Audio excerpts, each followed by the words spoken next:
여러분, 오늘은 전라남도 담양에 거주 중인 김은순 할머니가 보내주신 사연입니다. 진짜 이 노인네는 명줄이 길어도 왜 이렇게 긴지 모르겠어? 하여간에 수시로 전화해서는 이거 해달라 저거 해달라 하는데 얼마나 귀찮은지 모른다니까. 무슨 소리야? 너네 시어머니랑 사이 좋은 거 아니었어? 사이가 좋기는 그냥 그런 척하면서 지내는 거지. 하여간에 노친네가 눈치가 없어. 얼마 전에는 이 노친네가 유방암에 걸렸는데 내가 진짜 오바이트 한 거 다 닦아내는 것까지 하느라 미치는 줄 알았다니까. 원래 그렇게까진 할 생각 없었는데 노인네들 마음 사로잡는 건 또 그런 거 아니겠어? 그래서 내가 없는 효심까지 내보이느라 진짜 별짓을 다 했다. 내가 정말 진절머리 난다. 오바이트 한 거 치우면서 내가 오히려 다 토할 뻔했어. 너도 진짜 대단하다. 남이 토한 것까지 받아내면서 진짜 대단해. 근데 그래도 네 시어머니가 널 딸처럼 생각해주면서 잘해주시잖아. 너 어디 가서 그런 시어머니 못 만나.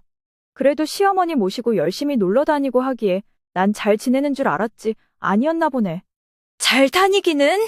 돈은 잘 써서 좀 같이 다녔는데 어느 순간 아까웠는지 나보고 돈을 다 내라고 하니까 내가 진짜로 지 딸이었다 생각해봐. 어디 그런 식으로 하겠어. 하여간에 그것도 되게 치사해. 나도 내 돈 써가면서 놀러 가는 건 좀 아니다 싶어서 놀러 가자는 소리 아예 안 하잖아? 아니, 암 걸리면 그 후유증으로 많이 죽기도 한다는데 이 노인네는 그딴 것도 하나도 없어. 너무 건강해. 지겹다 지겨워. 너 너무했다. 그래도 너한테 그렇게 살갑게 대하는 거 보면 널 많이 믿고 의지하고 계시는 것 같은데. 내가 너무하긴 뭐가 너무해? 이게 내 생존 방식인 거지?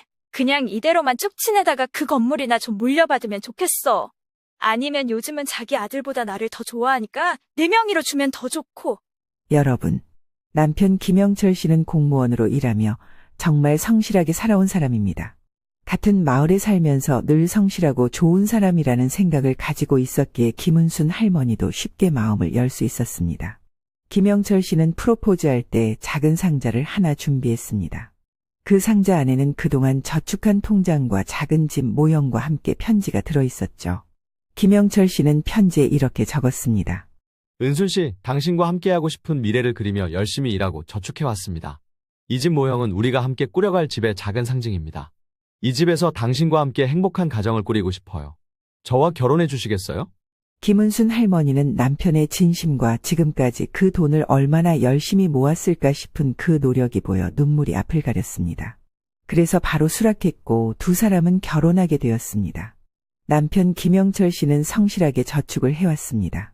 공무원으로 일하며 매달 일정 금액을 꾸준히 저축했으며 불필요한 지출을 줄이고 절약하는 생활을 이어갔습니다. 은순 할머니는 남편이 이렇게 착실하게 저축한 덕분에 결혼 후에도 경제적으로 안정된 생활을 할 수 있었다고 회상하십니다. 남편 덕분에 둘이 살기에 좋은 집으로 이사하게 되었어요. 그리고 아이들도 잘 낳고 키우셨죠.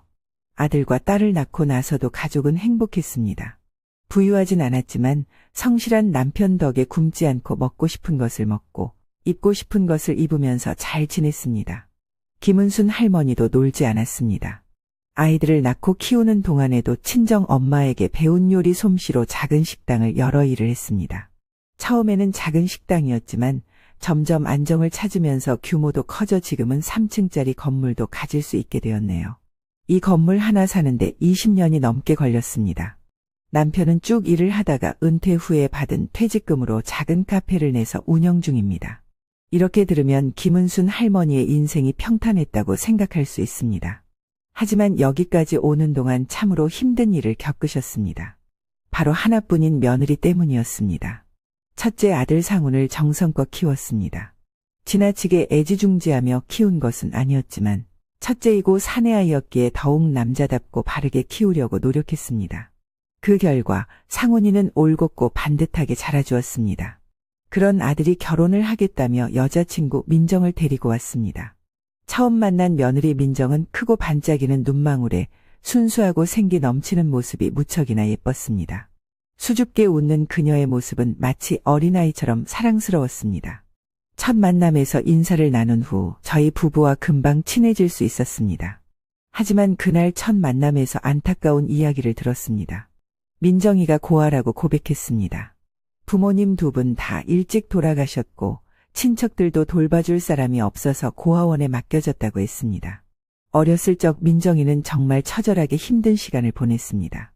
민정이는 6살 때 부모님을 잃었습니다. 부모님은 교통사고로 돌아가셨고 친척들은 모두 자신들의 생활에 바빠 민정이를 돌봐줄 여유가 없었습니다. 그렇게 민정이는 고아원에 맡겨졌습니다. 고아원 생활은 민정이에게 큰 시련이었습니다. 처음에는 부모님을 잃은 슬픔과 외로움에 밤마다 울곤 했습니다. 하지만 주변에는 함께 슬퍼해줄 어른도 친구도 없었습니다. 고아원에서는 모든 것이 부족했습니다. 음식도, 옷도, 그리고 따뜻한 사랑도요. 민정이는 배고픔을 참으며 매일매일을 버텨야 했습니다. 다른 아이들과의 다툼도 일상이었습니다. 서로 조금이라도 더 먹으려고, 더 나은 옷을 입으려고 싸우는 날들이 이어졌습니다. 민정이는 그 속에서도 꿋꿋하게 자신을 지켜나가려고 애썼습니다. 비록 어리고 작았지만 마음속으로는 강한 결심을 했습니다. 언젠가 나는 이곳을 나가 행복한 삶을 살 거야라고요. 학교에서는 고아원에서 온 아이라는 이유로 친구들로부터 따돌림을 당하기도 했습니다. 하지만 민정이는 공부를 열심히 했습니다. 공부가 자신의 유일한 탈출구라고 생각했기 때문입니다.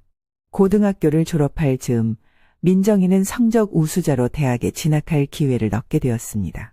하지만 등록금이 문제였죠. 그래서 민정이는 아르바이트를 시작했습니다. 편의점, 식당, 청소 일까지 가리지 않고 했습니다. 그렇게 번 돈으로 겨우 등록금을 마련할 수 있었습니다. 대학 생활도 쉽지 않았습니다. 공부와 아르바이트를 병행해야 했고 생활비를 벌기 위해 밤늦게까지 일해야 했습니다. 친구들이 캠퍼스에서 즐거운 시간을 보낼 때 민정이는 일터로 향했습니다. 자신의 꿈을 이루기 위해 힘든 시간을 견뎌냈습니다. 김은순 할머니는 그 이야기를 듣고 민정이를 딸처럼 키워야겠다는 생각이 들었습니다. 그래서 따뜻하게 다독이며 받아주었습니다. 민정이와는 사이가 아주 좋았습니다. 주변에서도 다 부러워할 정도로요. 친구들 사이에서는 고부 사이가 아니라 모녀 사이 같다는 이야기도 나올 정도였습니다. 김은순 할머니는 민정이를 딸처럼 대했고 민정이도 잘해주었습니다. 그러던 어느 날 민정이가 몸살이 심하게 걸렸을 때 은순 할머니는 그녀를 지극정성으로 간호했습니다. 며칠 동안 민정이는 몸살이 어찌나 심했는지 숨도 고르게 못 쉬고 밥도 제대로 먹지 못했습니다. 아들은 이를 뺄 수가 없어서 걱정만 하고 있었는데 그때 김은순 할머니가 나섰습니다.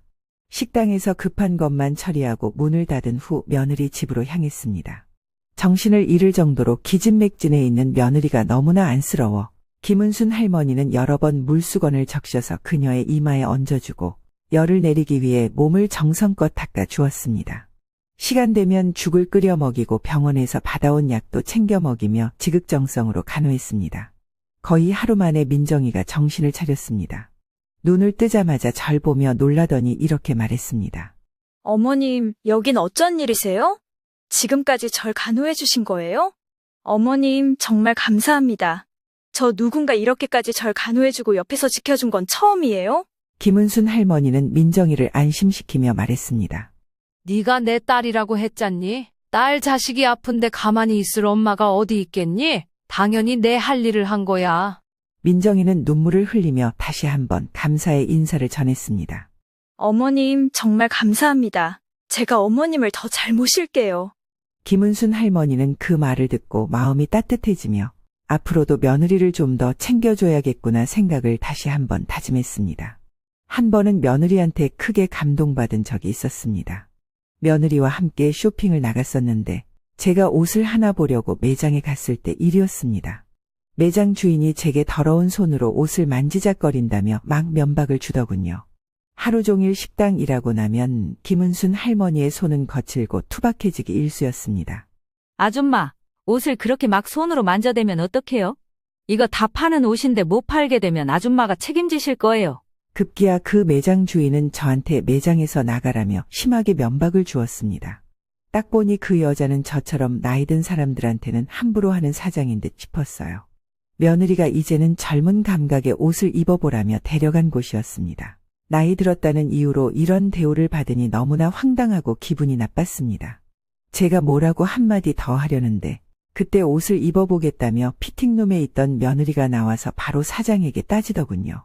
사장님, 지금 우리 어머니께 뭐라고 하신 거예요? 이렇게 장사하시면 안 되죠. 장사하는 사람이 기본 예의도 없이 어떻게 손님을 대합니까? 며느리는 시원하게 소리친 뒤에 저를 데리고 나가려 했고 그 몰상식한 여자 사장은 우리 며느리에게 한 소리 들은 게 억울했는지 다가와 따지려 들더니 결국 밀치기까지 했어요. 근데 우리 며느리가 꽤나 성격이 있는 애였는데 그에 맞서 똑같이 밀치며 싸우기 시작했죠. 그때 저는 우리 며느리를 말리면서 속으로는 굉장히 멋있고 뿌듯하게 생각했습니다. 왜냐하면 그 싸우면서 하는 소리가 너무 제 속을 시원하게 해주었거든요. 넌 항상 이렇게 손님들 무시하면서 장사해왔지?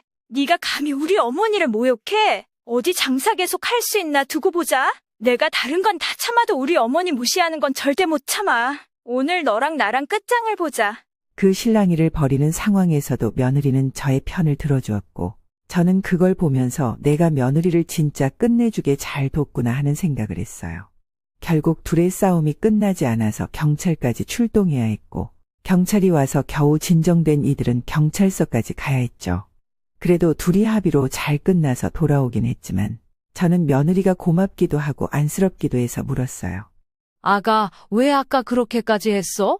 그냥 나가면 되는데 뭐하러 이렇게 힘들게 싸우기까지 해? 아니죠, 어머님. 우리 어머니한테 함부로 한 사람인데 제가 어떻게 가만히 있어요? 절대로 그러면 안 되죠. 어머니가 사람이 좋아 보이니까 그 사람이 그러는 거예요? 이런 부당한 일 당하면 절대로 참지 마세요. 아시겠죠? 그리고 이런 일 또 생기면 바로 저한테 말씀하시고 그럼 제가 다 해결해 드릴게요. 아셨죠? 저는 이런 며느리가 정말 든든했습니다. 그리고 며느리가 저한테 잘한 건 이것뿐만이 아니었어요. 몇 년 전 저는 유방암 진단을 받고 수술이 불가피한 상황에 처했습니다. 그 당시 저는 제 인생이 끝난 것만 같아 너무 힘들었습니다. 가족들에게 이 사실을 알렸을 때 모두가 충격을 받았지만 저를 다독이며 힘을 주었습니다. 그 중에서도 가장 큰 힘이 되어준 사람은 바로 며느리 민정이었습니다. 치료를 받는 동안에도 식당 일을 쉴 수 없었는데 며느리가 와서 식당 일을 하나하나 배워가며 도와주었습니다. 몸이 안 좋을 때마다 식당 일을 도맡아 해주었고 집안일도 꼼꼼히 챙겨주었습니다. 병원에 가는 날에는 항상 동행해 주었고 수술 중에도 처음부터 끝까지 함께 해주었습니다. 수술 후 회복 과정에서 체력이 떨어져 힘들 때 며느리는 구토를 받아내며 정성스럽게 간호해 주었습니다. 매일 저의 옆을 지키며 헌신적으로 보살펴주는 그녀의 모습을 보면서 진짜 핏줄도 아닌데 이렇게까지 할 수 있을까라는 생각이 들었습니다. 저는 며느리에게 미안함과 고마움을 느끼며 늘 이렇게 이야기하곤 했습니다. 아가, 이렇게까지 안 해도 된다. 내가 하면 되니까 넌 이런 거 손에 묻히지 마라. 병원에 와서 이렇게 날 돌봐주고 있는 것만 해도 고맙고 미안한데 이런 것까지 하면 내가 너 볼 면목이 없어. 그러니까 그만해라. 어머님, 무슨 말씀을 그렇게 섭섭하게 하세요? 자식이 엄마 위해서 이런 것도 못하면 어떻게 자식이겠어요? 저를 진짜 딸로 생각하신다면 그냥 편하게 생각하세요. 라고 말하며 저를 위로해 주었습니다. 이렇게 며느리의 헌신 덕분에 저는 큰 걱정 없이 치료에 전념할 수 있었습니다. 그녀의 진심 어린 보살핌은 저에게 큰 감동을 주었고 우리는 더욱 돈독한 관계를 유지하게 되었습니다. 며느리 민정이는 저와 정말 잘 지냈습니다. 주말마다 놀러 가자고 하고 맛있는 것도 자주 먹으러 가자고 하며 시간을 함께 보냈습니다. 그런데 어느 순간부터 민정이가 절 만날 때마다 지갑을 가지고 오질 않더군요. 처음엔 대수롭지 않게 생각했지만 계속해서 밥값이나 여행 비용을 제가 모두 부담하게 되면서 점점 의아해지기 시작했습니다. 한 번은 민정이가 갑자기 어머님, 쇼핑몰에 새로 오픈한 식당이 있는데 같이 가봐요. 라고 하며 저를 데리고 갔습니다. 쇼핑몰에 도착하자마자 민정이는 고급 레스토랑으로 저를 안내했고 메뉴를 보며 이것저것 시키기 시작했습니다. 저는 무슨 특별한 날인 줄 알고 기쁜 마음으로 음식을 즐겼습니다. 그러나 계산할 때가 되자 민정이는 갑자기 핸드백을 뒤적거리며 말했습니다. 어머님, 제가 지갑을 집에 두고 왔나 봐요. 어머님이 계산해 주셔야겠어요. 다음에 꼭 제가 살게요. 저는 아무 생각 없이 계산을 했고 이후로도 민정이는 계속 지갑을 두고 왔다며 저에게 비용을 부담시키곤 했습니다. 또 다른 날 민정이가 어머님, 요즘 스파가 참 좋다고 하더라고요. 한번 같이 가보실래요? 라며 저를 스파에 초대했습니다. 저는 스파에서의 힐링 시간을 기대하며 기쁜 마음으로 따라갔습니다. 스파에서 여러 가지 마사지를 받으며 좋은 시간을 보냈지만 계산할 때가 되자 민정이는 또다시 같은 말을 했습니다. 어머님, 죄송해요. 제가 지갑을 또 안 가져왔나 봐요. 어머님이 오늘도 먼저 계산해 주시면 안 될까요? 결국 저는 그날의 스파 비용도 모두 부담하게 되었습니다. 이런 일이 반복되다 보니 저는 점점 민정이한테 의심이 들었습니다. 민정이가 나와 함께 시간을 보내고 싶어서 그런 건지 아니면 그저 내 돈으로 공짜를 즐기려고 하는 건지 혼란스러웠습니다. 제가 쪼잔하게 뭐라고 할 수도 없는 노릇이었고 또 내가 부모인데 내가 내면 어떤가 싶어 계속 당연하게 여겼습니다. 하지만 민정이가 이제 아예 지갑을 열 생각을 안 하니 저는 더 이상 참을 수가 없었습니다. 그래서 한 번은 같이 외식을 하러 갔을 때 제가 먼저 지갑을 꺼내지 않고 민정이에게 말했습니다. 아가, 오늘은 네가 좀 사봐라. 우리 며느리가 사주는 거 먹고 싶다. 그동안 내가 많이 사줬으니까 오늘은 네가 좀 사는 게 어떻겠니? 민정이는 순간 당황한 듯 했지만 곧 웃으면서 계산을 했습니다. 하지만 그 표정에서 이게 아닌데라는 생각이 읽혀서 속으로 얼마나 우스웠는지 모릅니다. 이런 식으로 민정이의 태도를 지켜보며 점점 그녀의 진짜 의도를 알게 되었습니다. 그녀는 제가 내는 돈을 당연하게 여기며 자신의 돈을 쓰는 것을 아까워했습니다. 이대로 가다가는 완전히 습관처럼 배게 될 것 같아 저는 한번 끊어줄 작정을 하게 되었습니다. 한 번은 쇼핑하러 가자고 제가 끌고 나가서 옷도 다 며느리 돈으로 사고 어디를 놀러 가든 한동안 쭉 며느리 돈으로만 썼습니다. 그랬더니 며느리가 자기 돈 쓰는 게 아까웠던 건지 아니면 제 돈 쓰던 것에 대해 미안함을 느꼈는지 모르겠지만 더는 놀러 가자는 소리를 안 하더군요. 저는 거기에서 역시나 얘가 나랑 같이 다니던 목적은 돈이었구나 싶어서 한편으로는 씁쓸하기까지 했습니다. 하지만 여기서 끝이 아니었습니다. 저는 그래도 며느리와 전처럼 자주 놀러 다니진 않더라도 연락을 잘 주고받고 서로 잘 지내고 있다고 생각하고 있었습니다. 그런데 그건 완전한 저희 착각이었습니다. 그날도 어김없이 며느리랑 잠깐 통화할 일이 있어서 전화를 했는데 그때 저는 너무나도 충격적인 소리를 들어야 했습니다. 그날 저녁 가족들과 외식 약속이 있어 잠깐 통화를 했는데 전화를 끊고 나서도 계속 웅웅거리는 소리가 들리더군요. 핸드폰을 보니 통화가 끊기지 않았고 며느리의 대화가 그대로 들렸어요. 여러분도 가끔 통화를 끊는 걸 깜빡해서 이런 경험 해보셨죠? 저도 이번에 그랬던 거죠. 며느리는 통화가 계속 이어지고 있는 걸 모른 채 제 욕을 친구에게 신나게 하고 있었어요. 만약 알고 있었다면 절대 그런 말을 하지 않았을 텐데 말이죠. 진짜 이 노인네는 명줄이 길어도 왜 이렇게 긴지 모르겠어? 하여간에 수시로 전화해서는 이거 해달라 저거 해달라 하는데 얼마나 귀찮은지 모른다니까. 무슨 소리야? 너네 시어머니랑 사이 좋은 거 아니었어? 사이가 좋기는 그냥 그런 척하면서 지내는 거야. 하여간에 노친네가 눈치가 없어. 얼마 전에는 노친네가 유방암에 걸렸는데 내가 진짜 오바이트 한 거 다 닦아내는 것까지 하느라 미치는 줄 알았다니까. 원래 그렇게까진 할 생각 없었는데 노인네들 마음 사로잡는 건 또 그런 거 아니겠어? 그래서 내가 없는 효심까지 내보이라 진짜 별짓을 다 했다. 내가 정말 진절머리 난다. 오바이트 한 거 치우면서 내가 오히려 다 토할 뻔했어. 너도 진짜 대단하다. 남이 토한 것까지 받아내면서 진짜 대단해. 근데 그래도 네 시어머니가 널 딸처럼 생각해주면서 잘해주시는데 너 어디 가서 그런 시어머니 못 만나. 그래도 시어머니 모시고 열심히 놀러 다니고 하기에 난 잘 지내는 줄 알았지. 아니었나 보네. 잘 다니기는 돈은 잘 써서 좀 같이 다녔는데? 어느 순간 아까웠는지 나보고 돈을 다 내라고 하니까 내가 진짜로 지 딸이었다 생각해봐. 어디 그런 식으로 하겠어? 하여간에 그것도 되게 치사해. 나도 내 돈 써가면서 놀러 가는 건 좀 아니다 싶어서 놀러 가자는 소리 아예 안 하잖아. 아니, 암 걸리면 그 후유증으로 많이 죽기도 한다는데 이 노인네는 그딴 것도 하나도 없어. 너무 건강해. 지겹다 지겨워. 너 너무했다. 그래도 너한테 그렇게 살갑게 대하는 거 보면 널 많이 믿고 의지하고 계시는 것 같은데. 내가 너무하긴 뭐가 너무해? 이게 내 생존 방식인 거지? 그냥 이대로만 쭉 지내다가 그 건물이나 좀 물려받으면 좋겠어. 아니면 요즘은 자기 아들보다 나를 더 좋아하니까 내 명의로 주면 더 좋고. 저는 며느리의 대화를 듣고 나서 믿을 수 없는 충격에 휩싸여 온몸이 얼어붙은 듯했습니다. 손은 떨리고 심장은 마구 뛰었으며 잠시 동안 정신을 차릴 수가 없었어요. 귀를 의심하며 핸드폰을 다시 확인해 보았지만 며느리의 말은 계속해서 제 마음을 후벼 파고 있었습니다. 믿었던 사람이 저에 대해 그렇게 생각하고 있다니 도저히 현실이라고 믿기 어려웠습니다. 며느리가 저에 대해 그렇게 생각하고 있었다니. 그동안 보여준 모든 친절과 애정이 가식에 불과하고 오로지 돈을 목적으로 저에게 접근했다는 사실이 너무나도 충격적이었습니다. 지금까지 제가 며느리에게 잘해주고 딸처럼 대했던 모든 시간들이 무색해지는 순간이었죠. 며느리는 저와 통화할 때 집에서 손주를 돌보고 있다고 했었지만 실제로는 친구와 낮술을 하며 저를 험담하고 있었습니다. 저는 이 상황을 어떻게 받아들여야 할지, 어떻게 대처해야 할지 한참 고민하다가 결국 아들에게 전화했습니다. 대화를 녹음해 두었기에 그 내용을 아들 녀석에게 보내주면서 모든 상황을 설명해 주었어요. 아들도 깜짝 놀라며 이게 정말 본인의 아내가 맞냐고 물었습니다.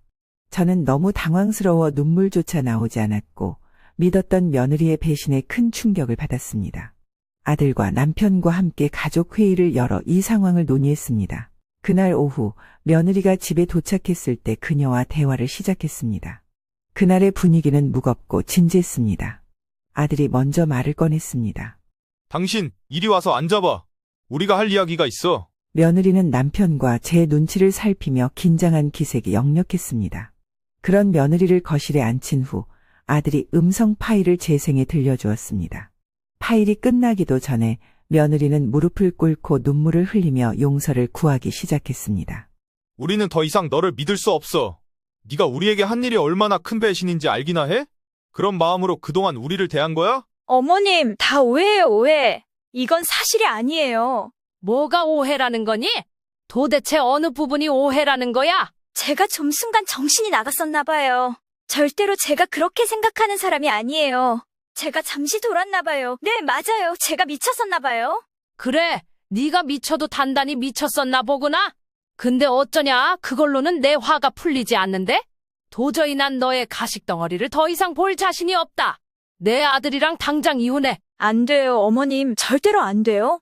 저 이혼 못해요. 저 여기서 버림받으면 어디로 가라고요? 제발요, 제발 용서해주세요. 며느리는 제 바지가랑이를 잡고 애원하기 시작했습니다. 하지만 저는 마음이 약해지지 않았습니다. 이번 기회에 확실하게 이 문제를 바로잡아야 한다고 결심했기 때문입니다. 고아인 너를 내 딸처럼 생각하고 키우다시피 했다는 걸 누구보다 네가 잘 알 텐데 나한테 어떻게 이럴 수 있니? 내가 널 얼마나 아끼고 너에게 얼마나 많이 의지했는데? 어머님, 정말 죄송해요. 제가 너무 어리석었어요. 다시는 그러지 않겠다고 약속할게요. 제발 이혼만은 시키지 말아주세요. 제가 얼마나 어리석었는지, 얼마나 큰 잘못을 했는지 뼈저리게 느끼고 있어요. 어머니가 저에게 베풀어주신 과분한 사랑 다 알아요. 여보, 나 당신과 절대 이혼 못해. 제발 한 번만 더 기회를 줘, 제발. 엄마가 이혼하라면 난 이혼할 거야. 당신의 본심도 이젠 잘 모르겠어. 그러니까 엄마가 시키는 대로 다 해야 해. 그럼 다시 생각해 볼게. 아들도 단단히 화가 났기 때문에 며느리에게 단호하게 말했습니다. 그리고 저는 그 둘의 모습을 보다가 며느리에게 비장한 목소리로 말했습니다. 너 정말 내가 시키는 대로 다 할 거야? 네, 당연하죠. 뭐든지 다 할게요. 그래, 그럼 좋다. 그럼 너 내 마음이 풀릴 때까지 내 눈에 보이지 마라. 그리고 내 눈에 안 보이는 동안 내가 가라고 한 곳에 가서 내가 하라는 거 그대로 하고 있어. 그럼 내가 마음이 풀릴 때 찾아갈게. 할 수 있겠어? 네, 그럴게요. 어머니, 다 할게요. 너 내가 다니는 교회에서 봉사하러 다니는 양로원 알지? 거기서 있어라. 내가 거기 말해둘 테니 거기 가서 숙식하면서 그곳에 있는 노인들한테 봉사하면서 지내고 있어. 그럼 내 마음이 풀릴 때 널 데리러 갈게. 할 수 있겠어? 며느리는 잠시 망설이는 듯한 반응을 보였고 좀 고민하는 듯하더니 바로 알겠다고 했습니다. 그렇게 며느리는 그 다음 날부터 바로 양로원으로 들어가 봉사를 시작했습니다. 하루는 양로원의 한 할머니가 며느리에게 다가와 손을 꼭 잡고 말했습니다.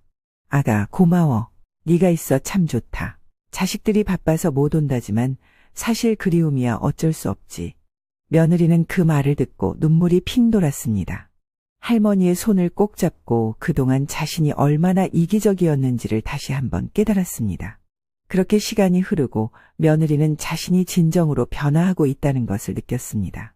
양로원에서의 생활은 며느리에게 큰 깨달음을 주었습니다. 예전에는 시어머니를 단지 돈을 쓰는 대상으로만 보았던 자신이 얼마나 어리석었는지, 지금은 진심으로 반성하고 있었습니다. 며느리는 어르신들을 돌보며 사랑과 헌신의 의미를 새롭게 깨달았습니다. 그 과정에서 그녀는 자신이 어머니께 얼마나 큰 상처를 주었는지를 깊이 반성하게 되었습니다. 어느 날 며느리는 양로원의 한 어르신이 자식들을 그리워하며 우는 모습을 보게 되었습니다. 그 모습을 본 며느리는 가슴이 미어지는 듯한 고통을 느꼈습니다. 며느리는 그 자리에서 어르신을 안아주며 함께 눈물을 흘렸습니다. 내가 어머니께 잘못했던 것들을 이제라도 갚아야겠어. 어머니를 진심으로 모시고 사랑과 존경을 다해야 해. 그렇게 한 달이 지나고 2달이 지났습니다. 며느리는 그동안 정말 숱하게 아들과 저에게 전화를 해왔고 저는 며느리의 전화는 받아주지도 않았습니다.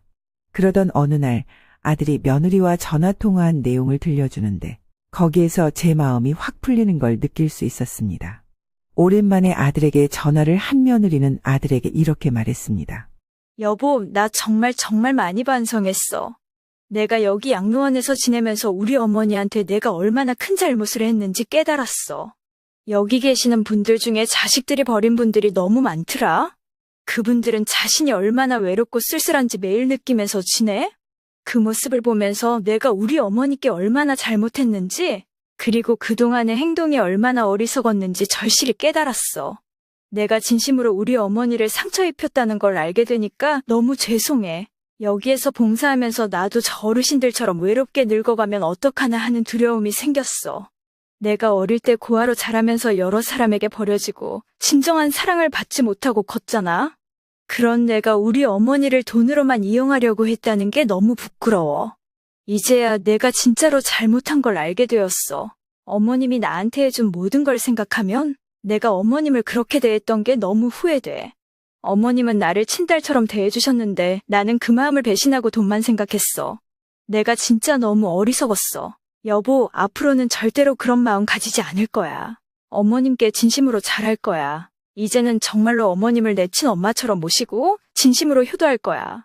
내가 어렸을 때 느꼈던 외로움과 상처를 다시는 어머님께 느끼게 하지 않을 거야. 평생 어머님께 잘할 거야. 정말로 미안하고 또 정말로 감사해. 부탁이야, 나를 믿어줘.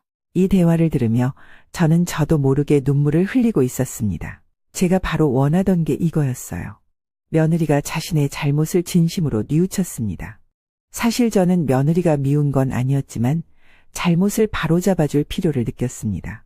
그래서 며느리를 양로원 봉사 활동에 보내 교정의 기회를 주었습니다.